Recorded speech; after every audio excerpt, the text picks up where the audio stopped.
Hello my viewers, welcome to my YouTube channel Exploring Maths with Pooja Chawla. This is continuation of class 11th math series. आज हम start करने वाले हैं chapter 3 that is trigonometric functions. सबसे पहले हम introduction से ही start करेंगे. डिटेल में से देखते हैं. ट्रिग्नोमेट्री वर्ड आपने 10th में भी सुन लिया होगा, बहुत सुना है. Tri means 3, gon means sides, metric means measure. 3 sides measure करना. 3 साइड्स किसकी होती हैं? ट्राइंगल्स की. Tri means 3, gon means sides and metric means measure. 3 sides measure करनी हो. 3 साइड हमें पता है किसकी होती हैं? ट्राइंगल की. तो मीन्स ट्राइंगल की साइड्स को मेजर करने के लिए जो फंक्शंस यूज़ होते हैं उन्हें क्या बोलते हैं? Trigonometric function. First second chapter में रिलेशन एंड फंक्शन आपने पढ़ा. फंक्शंस क्या होते हैं? जब आप कोई इनपुट डालते हो आपको आउटपुट मिलता है. हर एलिमेंट की यूनिक इमेज होती है, वो होता है फंक्शन. इस चैप्टर के थोड़ी सी बाद हम डिस्कस करेंगे साइन थीटा. अभी कर लेते हैं. साइन थीटा आपने पढ़ा है, कोस थीटा आपने पढ़ा है, टेन थीटा आपने पढ़ा है. ये क्या है? फंक्शंस. फंक्शंस क्यों कह रहे हैं हम इन्हें? क्योंकि आप जब भी थीटा की वैल्यू कुछ इनपुट करोगे आपके पास कोई आंसर आएगा. फंक्शन हम कैसे लिखते थे? F x equal to x square. आप एक्स की वैल्यू इनपुट करो 2, आंसर क्या आएगा? 2 का स्क्वायर 4. आपने इनपुट की आउटपुट आया और यूनिक आंसर आएगा. हमेशा फंक्शन में यूनिक इमेज होती है. सेम यहाँ पर अगर मैं थीटा को 0 डिग्री इनपुट कर रही हूँ, साइन डिग्री, आपको आंसर मिलेगा ना 0, यूनिक आंसर मिलेगा.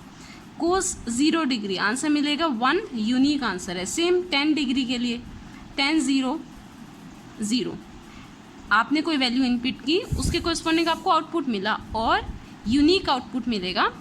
तो ये क्या है? आपके एक तरह से फंक्शंस हैं. साइन थीटा कोस थीटा से पहले हमें डिस्कस करने हैं एंगल्स.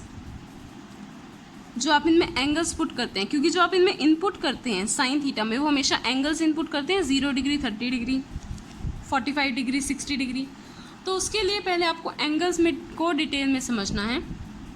अब तक जो आपने एंगल्स पढ़े उससे स्टार्ट करते हैं. सपोज इफ आई से make an angle of 60 degree. मैंने आपसे कहा 60 डिग्री का एंगल बनाओ. आप ऐसे भी बना सकते हो, लेफ़्ट साइड से 60 डिग्री, कोई इस साइड से बना दे 60 डिग्री. ये बन गया 60 डिग्री का एंगल, नो प्रॉब्लम. अगर मैं कहूँ -60 डिग्री का एंगल बनाए तो क्या होगा? बस उसकी डायरेक्शन ऑपोजिट हो जाएगी. अभी आपने ऐसे बनाया है 60 डिग्री, मीन्स ये डायरेक्शन यानी एंटी क्लॉकवाइज. AC अभी हम लिख रहे हैं एंटी क्लॉकवाइज डायरेक्शन.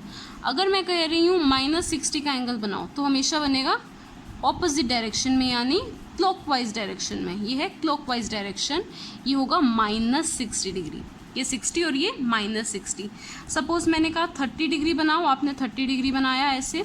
और अगर मैं कह दूँ -30 डिग्री बनाओ तो आप कैसे बनाओगे? -30 डिग्री नीचे की डायरेक्शन में, मीन्स क्लॉकवाइज डायरेक्शन में. ठीक है. इसके लिए 2 चीज़ें पढ़ने की ज़रूरत है, initial line and terminal line. Name से ही स्पेसिफाई है. जब आपने एंगल बनाने के लिए एक लाइन ड्रॉ की, ये हो गया आपका वर्टेक्स. आपने ये बना दिया मान लीजिए 60 डिग्री का एंगल. आपने पहले ये लाइन ड्रॉ की, this is called initial line. और इसको कहाँ तक रोटेट किया? इस लाइन तक. So this is terminal line. ठीक है. इनिशियल लाइन जिस लाइन से आपने स्टार्ट किया, टर्मिनल लाइन जिस लाइन तक आपने फिनिश किया. और ये है एंटी क्लॉकवाइज डायरेक्शन में.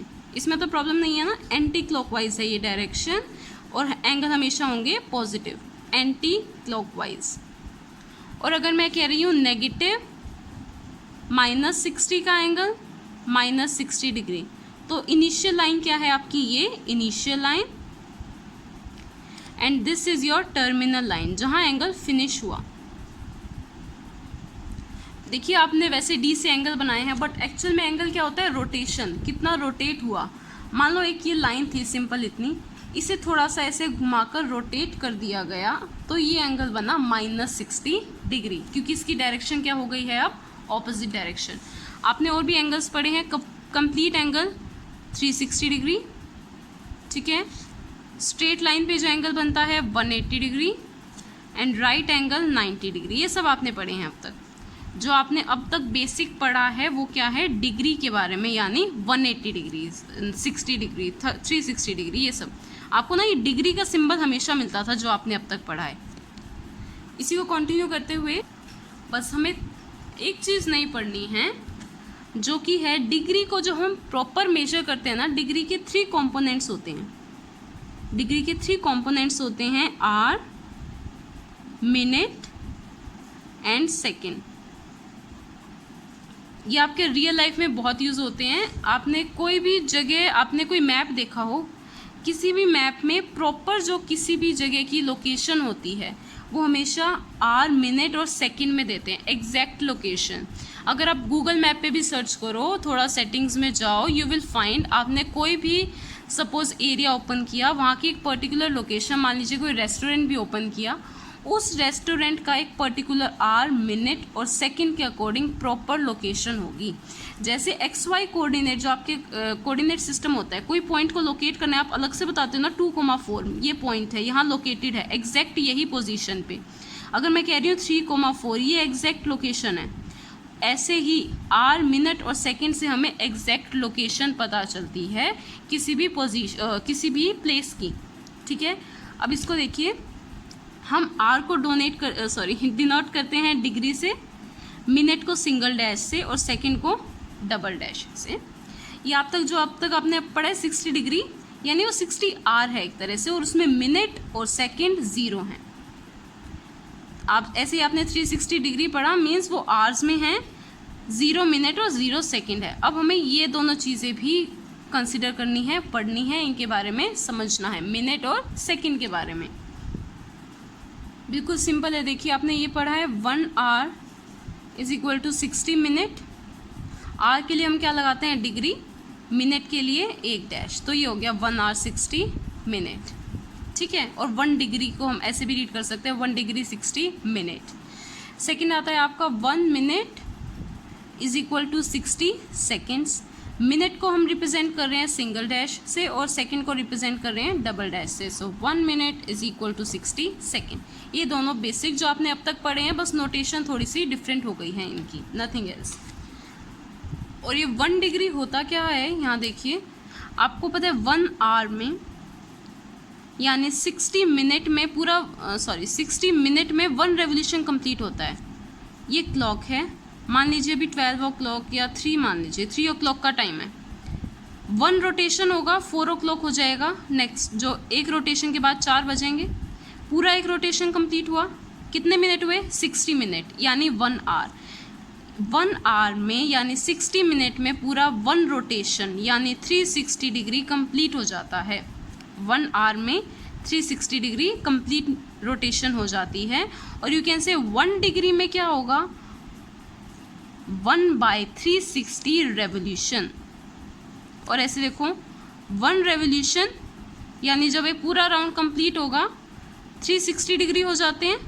1 राउंड के 1 रेवोल्यूशन में 360 डिग्री, तो 1 डिग्री किसके इक्वल है, 1/360th ऑफ रेवोल्यूशन। यानी 1 डिग्री का मतलब इस पूरी क्लॉक का 1/360th पार्ट, यानी इस पूरे को 1/360 इक्वल पार्ट में डिवाइड करना। ये है बेसिकली आपका 1 डिग्री। अब हम आते हैं रेडियन पर, जो बिल्कुल न्यू है आपके लिए यूनिट। जैसे हम लेंथ में करते हैं, लेंथ की कितनी सारी यूनिट है, metre, kilometre, centimetre, decametre, millimetre. ऐसे ही आपकी एंगल की सेकेंड यूनिट है रेडियन। रेडियन देखो कैसे मेजर करते हैं। बेसिकली रेडियन आया क्यों, जब हम ग्राफ पे रिप्रेजेंट करते हैं, मान लीजिए मैंने ग्राफ पे नंबर्स लिखे 1 2 3 एक्स एक्सिस पे। डिग्री क्या होता है, रोटेशन। अगर मैंने 60 डिग्री का एंगल बनाया यानी 60 डिग्री रोटेट किया है, ठीक है, 60 डिग्री का रोटेशन है। और यहाँ हम जो 60 लिखे वो तो एक नंबर होगा ना, ठीक है। हम रोटेशन को एक नंबर से कैसे स्पेसिफाई कर दें, ये तो लेंथ सी हो जाती है। 60 डिग्री हमारा रोटेशन बताता है, तो इस रोटेशन को ग्राफ पे रिप्रेजेंट करना इजी नहीं था, इसलिए हमारा मेन स्टार्ट हुआ है रेडियन। अब रेडियन कैसे फाइंड करते हैं वो देखते हैं। रेडियन को ड्राइव करने के लिए सबसे पहले हमें लेना होता है एक सर्कल जिसका रेडियस होगा 1 यूनिट। 1 यूनिट का मतलब जिसका रेडियस 1 मीटर भी हो सकता है, 1 सेंटीमीटर भी हो सकता है, 1 किलोमीटर, 1 इंच, 1 मिलीमीटर। 1 के आगे कोई भी यूनिट लगा दो, बस 1 होना चाहिए, ठीक है। ये रेडियस लिया हमने 1 यूनिट का, अभी के लिए मैं मान लेती हूँ ये है 1 इंच ले लीजिए, चलो 1 मीटर ले लीजिए, 1 मीटर का। अब नेक्स्ट काम क्या है, जितनी इसकी लेंथ है 1 मीटर, ठीक है, उतना ही मान लो हमने यहाँ स्ट्रेट लाइन खड़ी कर दी 1 मीटर की, जितनी ये है उतनी ही ये। अब इसको, ये जो मैंने डॉटेड लाइन लगाई, इसे यहाँ कर्व कर दो, यहाँ तक आ जाएगी। कर्व करने के बाद, ठीक है, हम ये दिखाना चाह रहे हैं जितना रेडियस है उतनी ही ये लेंथ है आर्क वाली, और अब इसको ज्वाइन कर दो। तो ये जो एंगल बनेगा ये क्या होगा, 1 रेडियन। क्या स्पेशल था इसमें, जितना रेडियस है ना उतनी ही लेंथ। जब लेंथ और रेडियस इक्वल हो उस टाइम जो सेंटर पे एंगल बनता है वो क्या होता है, हमारा 1 रेडियन का एंगल। ठीक है, हमें मेन क्या होता है कि 1 यूनिट सर्कल लेना है और उसकी रेडियस और लेंथ क्या होना चाहिए, इक्वल। और अगर हम ये 1 नहीं लेते, डिफरेंट लेते हैं, तो वहाँ हमारा एक फॉर्मूला ड्राइव होता है। मान लीजिए मैंने सर्कल लिया r रेडियस का और इसकी लेंथ ली, हमने उस टाइम क्या किया, 1 रेडियस था तो 1 ही आपकी लेंथ ऑफ आर्क थी, पर यहाँ हमने सेम ना लेके अलग ले ली लेंथ r। उस टाइम ये एंगल बना थीटा। ये 1 रेडियन नहीं होगा। 1 रेडियन कब होगा, जब रेडियस भी 1 के इक्वल आ जाए, लेंथ भी 1 के इक्वल आ जाए, तब ये 1 रेडियन बनेगा। बट अगर रेडियस और लेंथ ऑफ आर्क, यानी ये वाली आर्क की लेंथ अलग अलग हैं, तो फॉर्मूला क्या होता है, length is equal to r theta. यानी ये जो लेंथ है ये किसके इक्वल होगी, रेडियस मल्टीप्लाई एंगल थीटा। और ये थीटा हमेशा रेडियन में होगा, क्योंकि हम सर्कल में हमेशा रेडियन रीड करते हैं, यूनिट सर्कल में। और रेडियन को लिखने के देखिए मेथड हैं, RAD भी लिखते हैं, कुछ सिंपल R लगा देते हैं, कुछ C फॉर सर्कल, क्योंकि ये सर्कल वाले उससे डिराइव होता है, यूनिट सर्कल से, तो हम इसको C से भी रिप्रेजेंट करते हैं। ये तीनों रिप्रेजेंटेशन है रेडियंस की। Now we will come to our next topic, relation between degree and radian. Degree and radian, जैसे आपने बाकी यूनिट के बीच में भी रिलेशन पढ़ा है, आपको पता है 1 kilometre is equal to 1000 metre. ऐसे ही डिग्री और रेडियन में क्या रिलेशन है, कितने डिग्री 1 रेडियन के इक्वल बनते हैं, या कितने रेडियन मिला के डिग्री बनता है, ये आपको रिलेशन पढ़ना है। So let's start with the degree. देखिए रेडियन में आपको पता है हम हमेशा यूनिट सर्कल लेते हैं, ठीक है। अब 1 रोटेशन या रेवोल्यूशन, 1 रोटेशन में आपका कितना एंगल बनता है, कंप्लीट एंगल यानी 360 डिग्री 1 रोटेशन में। 1 रोटेशन यानी इसकी बाउंड्री पे मूव करना, और वो क्या होता है आपका सर्कमफ्रेंस, यानी 2 pi r is equal to 360 degree. r हम रेडियस यूनिट सर्कल लेते हैं, तो आप r की वैल्यू क्या पुट कर सकते हैं, 1 इज इक्वल टू 360।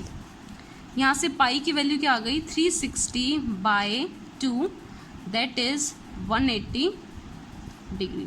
बस ये है जो हर चीज़ का बेस है, pi is equal to 180 degree. यानी ये सोच लो, जब आप एंगल बनाते हो 180 डिग्री का, सॉरी ये एंगल 180 डिग्री, ये किसके इक्वल होता है, पाई रेडियन के इक्वल होता है। रेडियन में इसकी वैल्यू क्या है, पाई।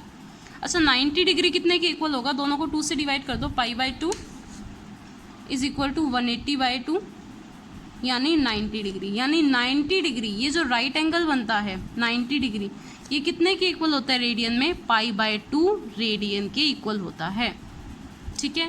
ऐसे एक छोटा सा और कर दें, 360, दोनों को 2 से मल्टीप्लाई कर दो, 2 pi is equal to 180 into 2, that is 360 degree. यानी जो कंप्लीट रेवोल्यूशन बनता है वो कितने का होता है आपका, 2 पाई रेडियन। ये छोटे छोटे एंगल्स। अब देखो कन्वर्जन देखनी है, हमने ये बेसिक यहीं से किया, pi is equal to 180, pi is equal to 180 degree. Degree तो आपको हमेशा क्वेश्चन में दिख जाएगी, डिग्री का मार्क होगा, जहाँ पे कोई मार्क नहीं है मीन्स वो रेडियन है, ये पाई रेडियन है, इज इक्वल टू 180 डिग्री। तो 1 रेडियन कितने के इक्वल होगा, 180 डिग्री बाय पाई के इक्वल, ठीक है। और यहीं से निकाल लो 180 डिग्री, एक तो ये याद रखना है, 180 degree is equal to pi radian है, बस हमने आगे पीछे लिख दिया। तो 1 डिग्री किसके इक्वल होगा, पाई अपॉन 180, ठीक है। Pi upon 180 radian. अब ये देखो, अब हम आपने 10th क्लास में एंगल्स पढ़े हैं 30 डिग्री, 45 है ना, 60, 90, 0 डिग्री भी। जब आप साइन 0 की वैल्यू निकालते थे, sine 30 degree, sine 45, sine 60, sine 90, ये सारी वैल्यूज़ आपने निकाली हैं डिग्री में। अब हमें ये किस में निकालनी है? रेडियन में। हाँ जी, अब हम इनकी करेंगे कन्वर्शन। ये दोनों मैंने लिखे, pi is equal to 180 degree होता है, pi means radian, 1 radian is 180 by pi, और 1 degree is equal to pi by 180। हम ना ये सारे डिग्रीज में हैं जो आपने अब तक पढ़े हैं, इन्हें हम कन्वर्ट करेंगे रेडियन में। ठीक है, देखेंगे आपने ये देखा ना 180 डिग्री कितने के इक्वल आया? पाई रेडियन के इक्वल। यहीं से हमने हाफ हाफ करके निकाला था, 90 डिग्री कितने के इक्वल आया था? पाई बाय 2 के इक्वल। ऐसे फाइंड करेंगे। अब ये फॉर्मूला एक कोई भी एक याद रखना, दूसरा अपने आप याद हो जाएगा। 1 degree is equal to pi by 180। आपको कितने की वैल्यू निकालनी है? 30 degree. 30 degree is equal to pi by 180 into 30 से मल्टीप्लाई करोगे ना, 0 से 0 कैंसिल, 6 × 18 यानी पाई बाय 6। तो 30 डिग्री की वैल्यू क्या आई है? Pi by 6 radian. आगे कोई यूनिट नहीं लिखी, मीन्स वो किस में है? रेडियन में। डिग्री आपको हमेशा विजिबल होगा। 30 डिग्री निकाल दिया। अब निकालते हैं 45 degree. 1 degree is equal to pi by 180, तो 45 degree is equal to pi by 180 into 45। 5 9 ज़ा 45, 3 ज़ा 15, 6 एंड 9 4 ज़ा, तो आंसर क्या आया? पाई बाय 4, यानी 45 डिग्री कितने रेडियन के इक्वल होता है? पाई बाय 4 रेडियन के इक्वल। ऐसे देखिए हम बाकी एंगल निकाल सकते हैं। जैसे 60 डिग्री करते हैं, 1 degree is equal to pi by 180। 60 degree के लिए पाई बाय 180 मल्टीप्लाई 60 कर दीजिए, 3 यानी पाई बाय 3। तो ये किसके इक्वल हो गया? पाई बाय 3 के इक्वल। ऐसे 90 हमने पहले निकाला था, ये किसके इक्वल आया? पाई बाय 2। अब देखो एक शॉर्ट, वैसे तो ये फॉर्मूला है, कोई प्रॉब्लम नहीं है। एक अपना शॉर्टकट ध्यान रखो, जब भी आपको डिग्री गिवन है, ठीक है, डिग्री आपको गिवन थी ना 30 डिग्री, आंसर किस में निकालना है? रेडियन में। पाई बाय 180 को हमेशा डिग्री से मल्टीप्लाई करते हैं। ठीक है, पाई बाय 180 को हमेशा डिग्री से मल्टीप्लाई करते हैं, तो रेडियन आता है। पाई बाय 180 इंटू डिग्री से आपका क्या आता है? रेडियन में आंसर आता है। अगर मैं कह रही हूँ, जनरल बोला मैंने 75 डिग्री, इसको रेडियन में चेंज करो, यानी पाई बाय 180 इंटू 75 कर दो, आंसर किस में आ जाएगा आपका? रेडियन में। So that's it for today's video. Next video में हम डिस्कस करेंगे एक्सरसाइज 3.1 के solution. So if you like my video, please like, share and subscribe, and if you have any doubt in any concept or in any step, you can ask me in the comment section. Don't forget to press the notification bell to get more updates. Thank you.